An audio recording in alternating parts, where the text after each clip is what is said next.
A calendar is a way of keeping track of time as it passes. It does not have to be a written piece of paper. Primitive people long ago did not have a precise written calendar the way we do, with the special names of days and months, but they still could keep track of passing time. Because they had another wonderful calendar. They had the original calendar, the calendar of the skies. They had the sun and the moon and the stars. First, there is the sun. How is the sun a calendar? The sun gave them the days. The day is the most obvious unit of measure. There is a period of light, then it is over. That is one day. They could see. They could see it. It is the easiest way to tell that a certain amount of time has gone by. People could count days and record their passing. Well, what makes a day? Well, the earth keeps spinning around, and the daytime in any one part of the earth is on the same when that part is facing towards the sun. The dark time or night is the time when the part of the world is facing away from the sun.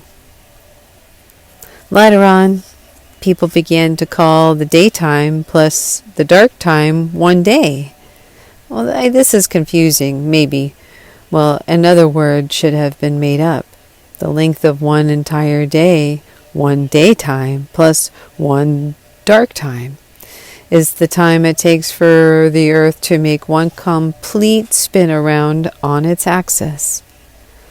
The primitive people did not know about this, but they did see that there was daytime and dark time. It was a good way for them to keep track of passing time. Then there is a moon. How is the moon a calendar? They looked up at the moon in the sky. The shape of the moon keeps changing, or, more precisely, the shape of what we on earth can see keeps changing. Primitive people observed this.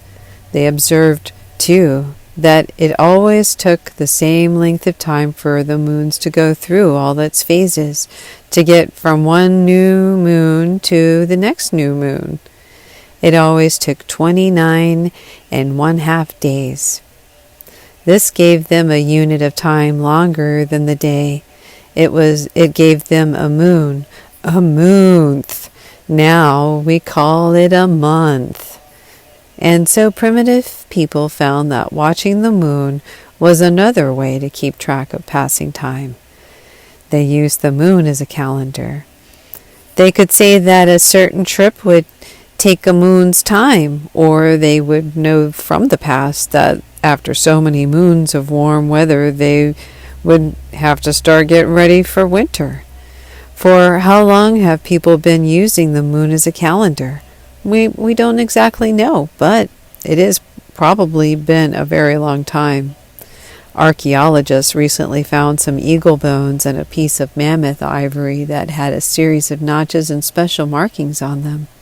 It was determined that these markings were made by prehistoric people, or cavemen, who lived in the Ice Age more than 30,000 years ago.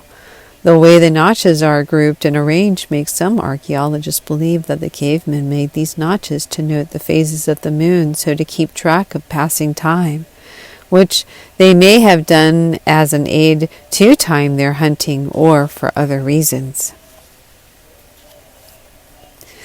Early man and other calendars too. This other one that there's not what was in the sky but on the earth. It was the calendar of nature, of growing and living things, the calendar of animals and plants. They noticed that certain natural events always happen in the same order. The snow, then the sprouting of new leaves, the blossoming of certain flowers, and the ripening of various fruits, the falling of leaves, then again the snow. And in some parts of the world there was a different calendar of nature. There might be a dry season and a rainy season. All of these took place in the course of 1 year. Then it starts all over again. Well, what is a year? Well, while the earth is spinning around on its axis, It also keeps changing its position in the sky so that it circles around the sun. A year is the length of time it takes for the Earth to get around the sun one time. This is called a solar year. It is 365 days and 5 hours and 48 minutes and 46 seconds long. These changes in the Earth's position as it circles the sun during a year is what causes the seasonal changes. Early man did not know what caused the seasonal changes and events that he saw, although they knew that what they saw happened, and they happened so predictably each year that he could use their timing as a calendar to help plan ahead. He could, by watching them, reckon the passing of time and plan things accordingly, so that they could be ready for hunting, or they could plan for the migration of a time of year, and that would not be too hot or too cold or too rainy.